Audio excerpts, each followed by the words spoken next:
I was 18 years old when I got married. I belonged to a very conservative family, a Baloch family, where good daughters never say no to their parents. My father wanted me to get married, and all I said was, if that makes you happy, I'll say yes. And of course, it was never a happy marriage. Just about after 2 years of getting married, about 9 years ago, I met a car accident.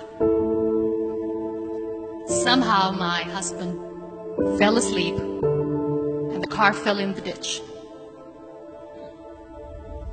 He managed to jump out, saved himself. I'm happy for him. But I stayed inside the car and I sustained a lot of injuries. The list is a bit long.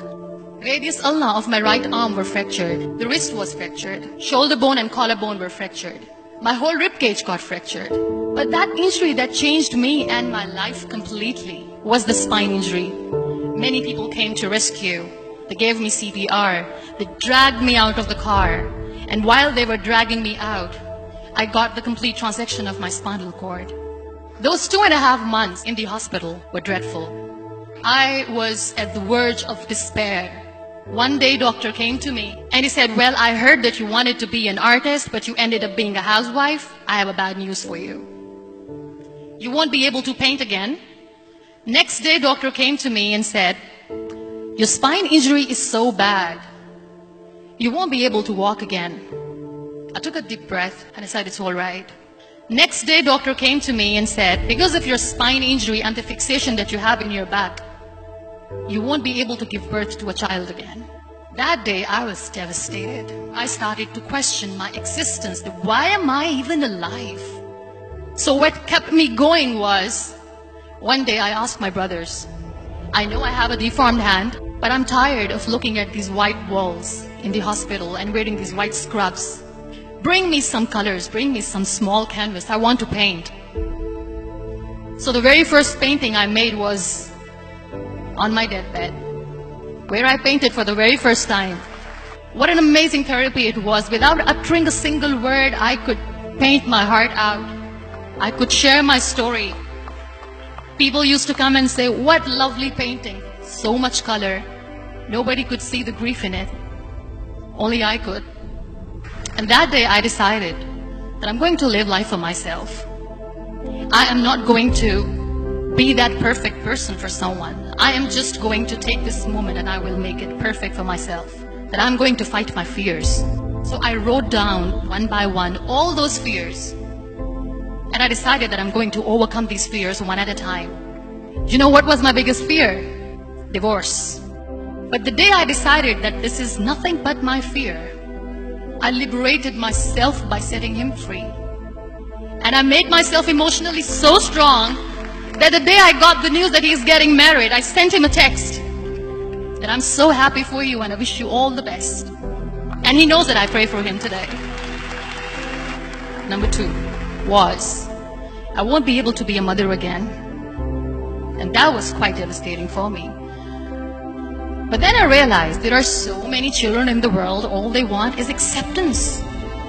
So there is no point of crying, just go and adopt one. And that's what I did.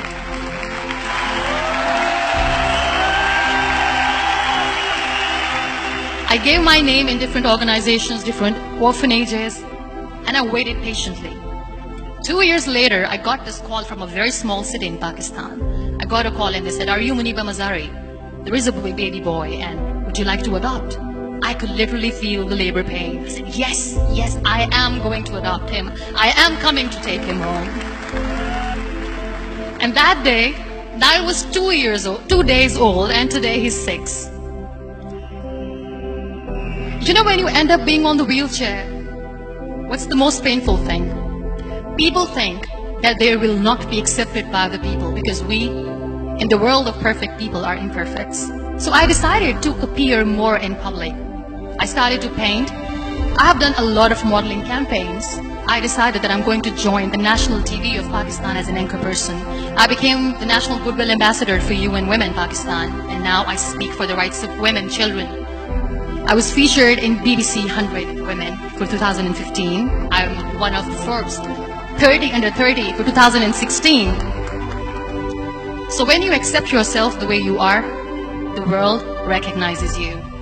It all starts from within.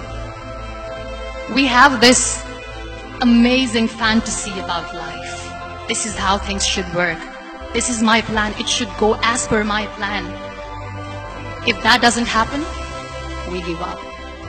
I never wanted to be on the wheelchair. Never thought of being on the wheelchair. This life is a test and a trial, and tests are never supposed to be easy. So when you are expecting ease from life, and life gives you lemons, then you make the lemonade, and then do not blame life for that. It is okay to be scared. It is okay to cry. Everything is okay, but giving up should not be an option. They always say that failure is not an option.